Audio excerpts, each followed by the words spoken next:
Você participou de uma licitação, ganhou, batalhou e ganhou essa licitação.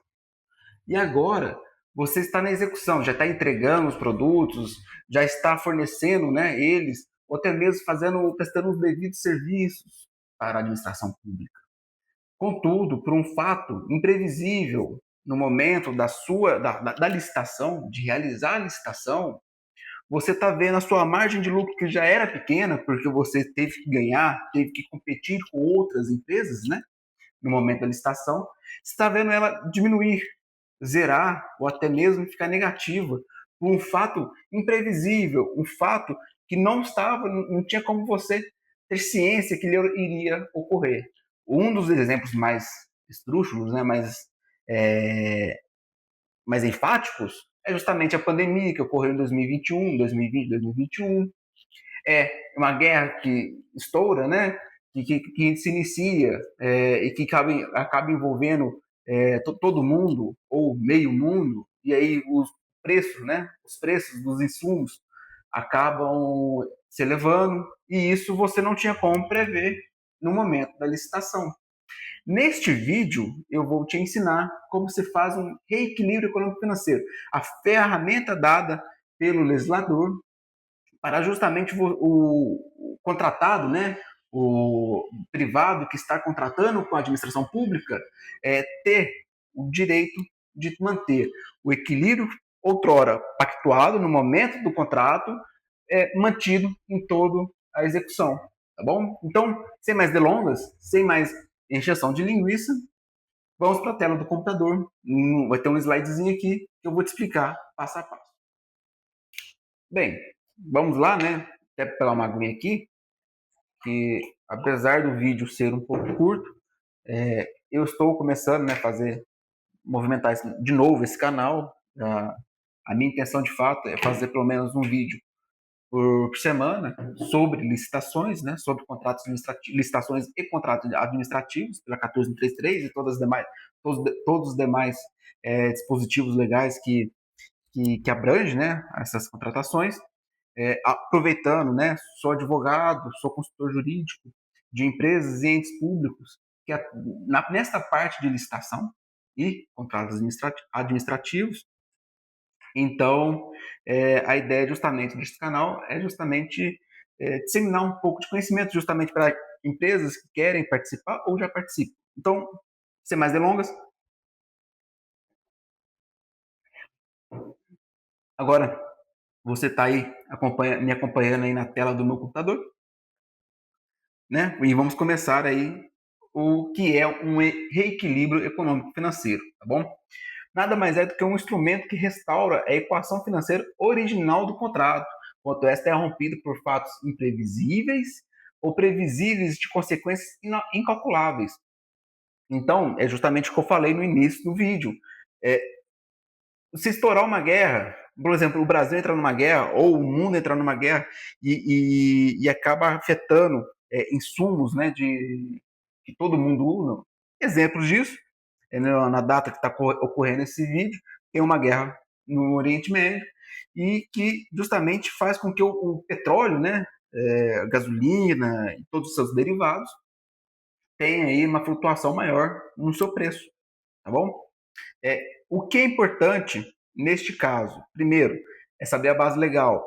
O reequilíbrio econômico-financeiro ele está previsto, assegurado pela Carta Magna, pela Constituição Federal, tá bom? Em seu artigo 37, inciso 21, XX1, é o algarismo romano, né? Ele assegura ao contratado a manutenção das condições efetivas da proposta. Na 1433 também temos aí também o artigo 124, inciso 2, a linha D, para restabelecer o equilíbrio econômico-financeiro. Tem também os demais artigos, né? 134, que é a recomposição de preço. E agora também é muito importante, antes de adentrarmos na questão do reequilíbrio financeiro, é você saber a diferença de reajuste, tá bom? São dois institutos, né? Institutos que visam a atualização do valor do contrato. O reajuste ele é diferente porque tem um período mínimo de 12 meses, tá bom? Então ele é anual ele também é uma questão também de tem que estar estipulado no contrato já. Então isso também é interessante no momento que você for analisar o contrato, você tem que ver qual o índice, se vai ter índice neste contrato para reajustar, ou até mesmo em ata de registro de preço, e é uma questão aí, até mesmo controversa, eu particularmente acho, né, que não deve ter reajuste em ata de registro de preço, mas tem entendimentos aí que vem aplicando esse instituto em ata, mas como não é o objeto desse vídeo, vamos focar aqui então. Então você precisa ver qual que é o índice estipulado, porque então o índice, o reajuste, ele será realizado com o índice já pré-definido, tá bom? Ele é automático, a partir de um ano, esse índice ele já deve ser aplicado, o reajuste já deve ser aplicado ao contrato. Caso não seja aplicado de imediato, o contratado tem direito aos retroativos, tá bom? Então vamos supor que passou, o contrato fez 1 ano e 6 meses, e sem reajuste deste 1 ano, tá bom? Estes 6 meses, a empresa tem o direito de ter o retroativo, tá bom? Você paga o retroativo e corrigido monetariamente, tudo mais, certinho? Mas como não é o foco aqui, vamos focar no reequilíbrio econômico financeiro. O pressuposto do reajuste é uma inflação ordinária. O que isso quer dizer? Ele já está previsto já no contrato, tá bom? Já o reequilíbrio econômico financeiro, ele não tem periodicidade, tá bom? Ele pode ser a qualquer tempo. Vamos supor que tem um mês de contrato, e com um mês e um dia de contrato ocorreu um fator que extrapolou, né? De forma imprevisível ou incalculável, tá? Então já faz jus ao reequilíbrio. E não tem um índice pré-definido, tá? Então tem uma planilha, tem que fazer uma planilha analítica de custos, e é mediante reequilíbrio, não é automático. E é um fato extraordinário, né? Não teria como você prever no momento de participar da licitação que isso iria ocorrer. Isso é muito importante, o fato extraordinário, justamente por conta disso. Porque no momento que você faz o pedido de reequilíbrio econômico financeiro, você deve comprovar que no momento da licitação não haveria como você prever este fato. E por isso, da imprevisibilidade ou de um fato previsível, mas de consequência incalculável, por exemplo, todo mundo sabe que tem uma inflação anualmente, principalmente no Brasil, anualmente temos inflação, certo? Então, e você aí deve perceber nos jornais e tudo mais, que há uma previsão de inflação. E vamos supor que ocorra algum fato que essa inflação ela se torna galopante, ela se torna alta demais, imprevisível, foge da previsibilidade daquele momento. Então também seria, de fato, um pedido, né, uma fundamentação para o pedido de reequilíbrio econômico-financeiro. Quando pedir, temos aqui 3 situações que autorizam o reequilíbrio econômico-financeiro. Primeiro, força maior e caso fortuito. Eventos absolutamente imprevisíveis e inevitáveis que encarecem ou inviabilizam o contrato. Como eu falei, pandemia global, desastres naturais, guerras e conflitos, bloqueios de rotas logísticas, né? Então, isso a gente já passou aí, né, por várias situações como essas. Como está ocorrendo ali a questão agora do bloqueio de rotas de logísticas, que é a questão do Oriente Médio, que está afetando os insumos, né, que são importados, né, e em especial o petróleo. Fato príncipe, que também é uma coisa interessante, e principalmente é interessante porque agora, né, na época que estamos gravando esse vídeo, está vindo a reforma tributária, que vai aumentar muito, mas muito, os impostos, e aí, consequentemente, vai encarecer os produtos. O que seria isso? Seria um ato normativo. Então, o que seria o fato príncipe, né? É o ato normativo geral do Estado, não do ente contratante, não necessariamente precisa ser, por exemplo, da prefeitura, mas sim do Estado. Vamos supor que você recolha impostos do Estado e o Estado começa a encarecer, aumenta, né, a alíquota, e aí vai encarecer o seu produto. Então também é uma questão, que é igual, continuando, né, que impõe ônus adicional ao contratado, aumento de alíquota tributária, nova regulação sanitária, novos encargos trabalhistas, restrições regulatórias. Então, tudo isso é um motivo para você, evidentemente, né, analisar, demonstrar ele e demonstrar o que ocorreu e o que isso atinge o seu produto, né, de serviço ou fornecimento de bens de consumo e por aí vai. E aí, a outra possibilidade também é de área econômica extraordinária. É oscilação de mercado, de magnitude absolutamente imprevisível, fora da variação histórica esperada. Explosão de preço do aço, por exemplo, alta extrema de combustíveis, colapso da cadeia produtiva, desvalorização cambial extrema e por aí vai. O que é importante para você no momento de fazer o pedido de reequilíbrio econômico-financeiro? É demonstrar que não é uma área ordinária e sim extraordinária, o que fugiu do que poderia ser previsível, tá bom? Porque acontece, inflação dentro dos parâmetros históricos, ok, era previsível, você deveria prever isso na sua proposta. Variação cambial previsível e dentro das margens históricas também é previsível. Concorrência acirrada que reduz a margem prevista também é previsível. Erro de cálculo ou de dimensionamento da proposta. Isso é interessante e é importantíssimo para você, porque justamente você, no momento de fazer a sua proposta, deve, você deve ter isso em mente, calcular sua proposta, colocando todos os encargos, colocando a previsão de ter uma inflação durante o decurso, né, do decurso do contrato, e tudo isso mais. Alta de insumos dentro da variação setorial normal, risco inerentes à atividade empresarial. Isso tudo é ordinário. Isso tudo você que atua já na área, ou que vai atuar na área, deve ter em mente, deve ter calculado para justamente apresentar sua proposta e honrar ela. Agora, o que é uma questão que autorizaria, né? Essa questão do reequilíbrio econômico-financeiro. Uma pandemia que paralisou cadeias produtivas globais. Ocorreu isso e passamos por isso. Alta de insumo acima de 50% em menos de 6 meses, por exemplo. Tributação nova sobre os insumos, sobre o insumo principal do contrato. Tá? Vamos supor que venha uma tributação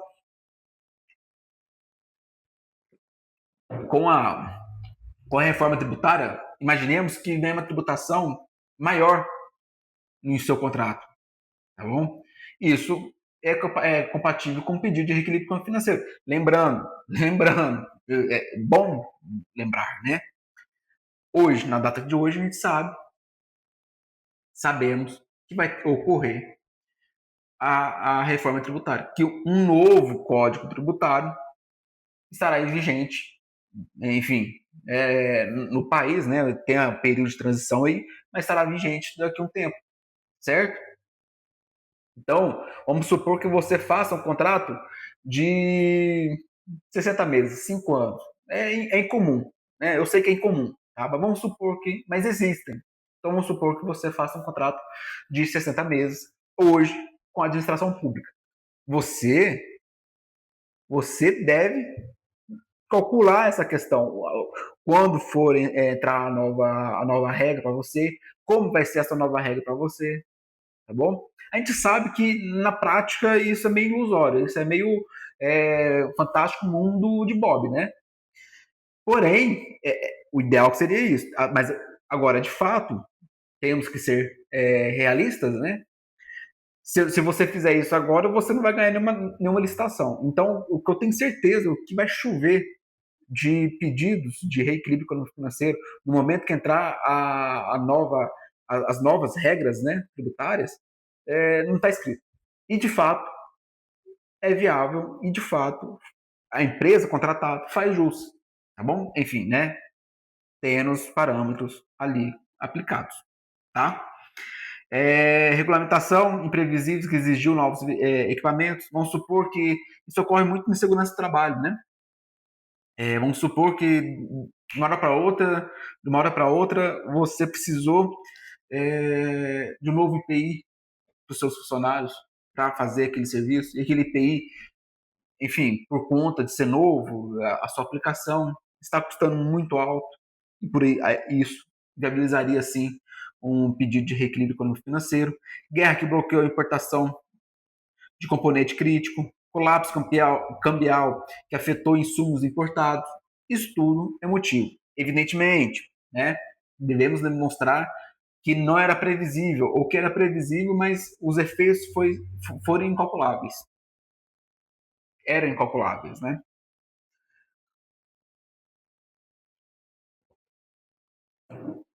Uma coisa importante, a temporalidade. Quando exatamente pedir o reequilíbrio financeiro?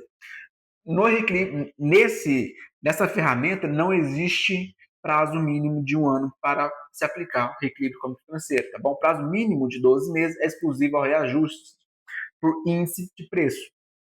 Então, você pode pedir ele a qualquer momento.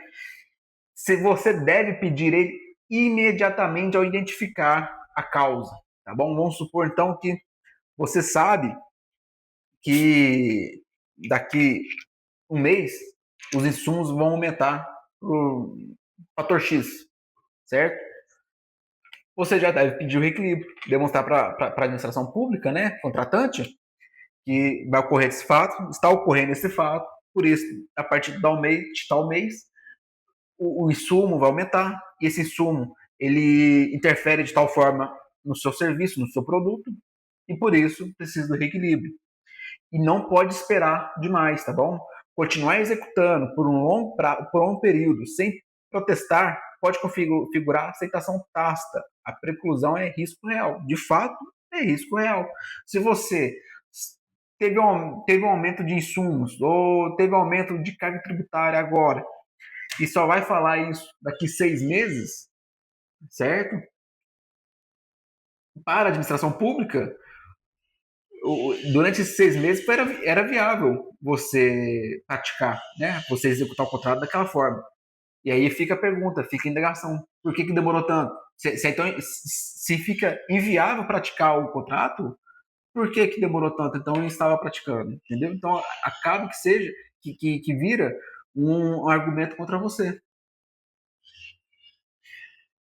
Interessantíssimo. Importante. É fazer prova, igual eu estou falando praticamente o vídeo todo, é documentar, é demonstrar o que aconteceu nesse fato e que esse fato atinge o seu serviço, o seu produto, e por isso e por que disso precisa fazer o reequilíbrio, e a porcentagem, evidentemente. Então, falar só que os preços subiram muito, o IPCA subiu X%, nota fiscal mais cara como única prova, relatório genérico de inflação setorial, alegação de prejuízo sem quantificação, ficamos no prejuízo sem demonstrar, isso não é prova. O seu pedido de reequilíbrio vai ser negado, tá bom? O que você precisa? Aos papagaios.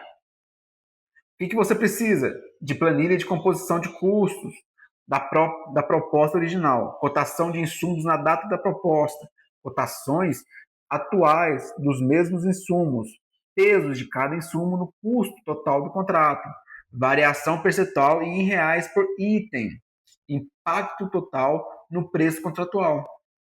Este é um esqueleto, né, de pedido importantíssimo e que aqui no escritório, pelo menos, quando fazemos, as chances de êxito, a porcentagem de êxito é gigante.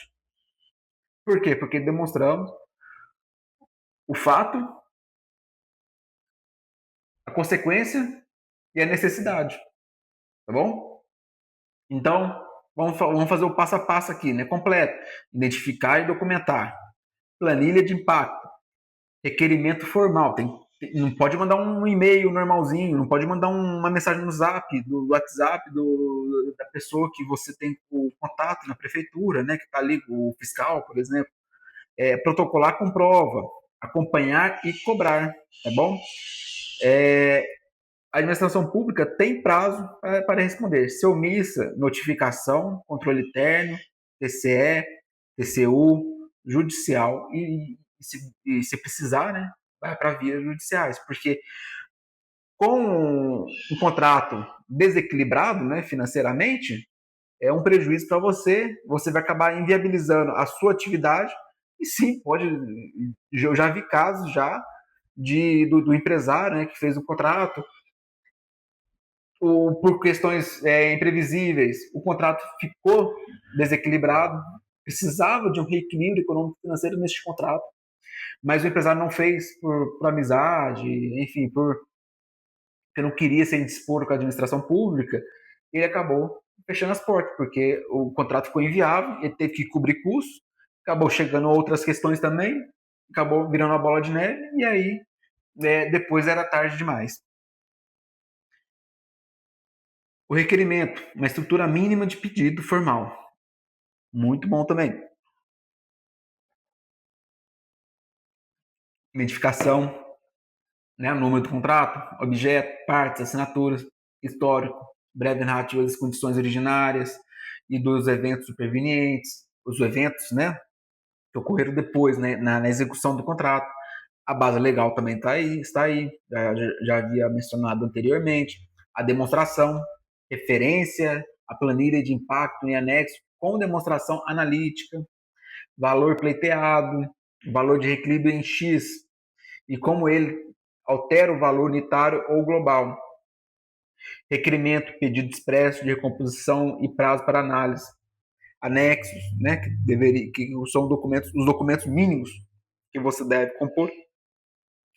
Planilha de custos, cotações, laudos, documentos comprobatórios do evento, é o documento que comprova que o evento ocorreu, tá bom? Os alertas importantes também. Guarde sempre a sua planilha de forma de preços original. Ela é a âncora do pedido, porque você precisa demonstrar no comecinho do contrato como estava previsto, como estava aquela situação no inicial do contrato e como ela desenrolou e ficou prejudicial, ficou desequilibrada. Notifique antes, mesmo sem planilha completa, preserve o direito por escrito, não use argumentos genéricos, tá bom? A prova analítica é obrigatória, acompanhe o protocolo, a omissão da administração pública não apaga seu direito, mas exige cobrança formal. Em contratos com cláusulas compromissórias, avalie a via arbitral para maior celeridade. E aí o passo a passo, risco de negar, né, o reequilíbrio, justamente para a questão, isso aí é questão até para o servidor público, né, para a autoridade competente que está ali analisando o reequilíbrio econômico-financeiro. O reequilíbrio econômico-financeiro, ele não é uma questão, não é uma coisa que se pode negar, assim, sem ao menos analisar, né? Porque pode ensejar em abandono de contrato, paralisação de serviços, rescisão com indenização, tá? Isso é importante, porque a rescisão motivada por culpa da administração gera obrigação de indenizar o contratado. Se você analisou o pedido de reequilíbrio econômico-financeiro, indeferiu, mesmo ele se demonstrando necessário, futuramente pode ter rescisão com indenização. Então já gera um duplo prejuízo para a administração pública, porque você não vai ter a prestação de serviço, né, ou o bem ali contratado, e ainda vai ter que indenizar a contratada a empresa, os gastos ali, né, tidos. Ações judiciais, processos milionários contra a ente pública por correção e juros, onerando o contribuinte. Praticamente um link aí com a questão de rescisão com indenização. Porque o que temos aqui até mesmo no escritório é justamente isso. Tem bastante, né? Bastante, sim, digo assim, mais que eu acredito que deveria ter, porque o reequilíbrio é um direito e é um dever, é um direito da empresa e é um dever da administração pública. tá bom? Responsabilidade do gestor, negar o reequilíbrio legítimo sem fundamentação pode configurar ilegalidade e responsabilidade pessoal, tá? E aí tem a questão da boa prática, tá? Analisar com seriedade, buscar assessoria jurídica qualificada e decidir com fundamentação é o caminho correto. Um resumo, tá? Reequilíbrio é um direito constitucional, tem que ser um fato extraordinário, ele é a qualquer tempo, uma prova analítica e protocole o quanto antes, depois que identificar o desequilíbrio contratual, certinho? Bem, gente, chegamos ao fim, né, deste vídeo. Espero que tenha sido útil para você. Qualquer dúvida, qualquer necessidade, estou à disposição. Comenta aí, curte, siga o canal, que ele está iniciando, mas já já vai estar aí já encaminhando já, se Deus quiser. E até a próxima. Obrigado. Tchau, tchau.